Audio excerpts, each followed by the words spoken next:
gəzib axtarmağım xeyrinədir.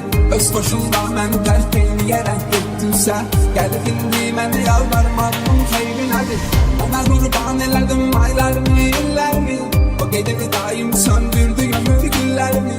Öpərimdən dediğim vaxtı yerim boş qaldı, əl uzatma daha var indi tazellərimi. Məhv elədim, əhv elədim, səhv elədim, əhv elədim, keyf elədim, əhv elədim, dəfn elədim, əhv elədim. Bəlkə mən də səhv elədim, əhv elədim, əhv elədim. Yollarımda piyan yol gedirəm piyan. Başım biraz duman demə ki məni oyan. Bəlkə mən də səhv elədim, yenə də səni əhv elədim. And olsun duran yenə də səni əhv elədim. Qoy gündə biriyle geçsin hayatım məhv eləsin. Bu dünya vəfasızlardır gedib keyf eləsin.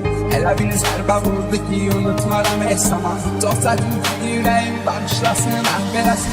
İndi peşman olub arxamca məni qoyransın. Sağlıq olsun tək qoy tərdi fəlay fırlansın.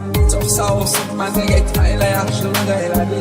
İndi ondan da geçən tapacam qoyansın. Oldum ondan ötürü meyil, mənə lazım da deyil. Heç mənə lazım da deyil, mənə lazım da deyil. Özgesinə saldım meyil, mənə lazım da deyil. Heç mənə lazım da deyil, mənə lazım da deyil. Oldum ondan ötürü meyil, mənə lazım da deyil. Heç mənə lazım da deyil, mənə lazım da deyil. Özgesinə saldım meyil, mənə lazım da deyil. Heç mənə lazım da deyil, mənə lazım da deyil.